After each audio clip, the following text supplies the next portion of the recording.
పిత పుత్ర పవిత్రాత్మ నామమున ఆమేన్. ఈరోజు ఏప్రిల్ 25వ తారీఖు. మార్కు సువార్త 16వ అధ్యాయము 15వ వచనము నుండి 20వ వచనం వరకు. మరియు ఆయన వారితో ఇట్లా నేను, మీరు ప్రపంచమందంతటా తిరిగి సకల జాతి జనులకు సువార్తను బోధింపుడు. విశ్వసించి జ్ఞానస్నానము పొందువాడు రక్షింపబడును, విశ్వసింపని వానికి దండన విధింపబడును.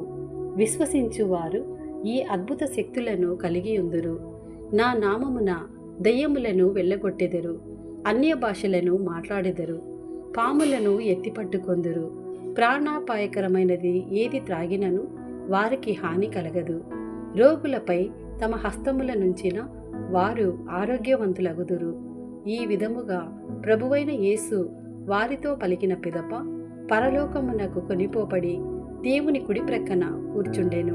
పిదప శిష్యులు వెళ్ళి అంతటా సువార్తను ప్రకటించిరి. ప్రభువు వారికి తోడ్పడుచు అద్భుతముల ద్వారా వారి బోధ యథార్థమని నిరూపించుచుండెను. ఇది ప్రభుని వాక్కు. సర్వేశ్వరునికి వందనములు.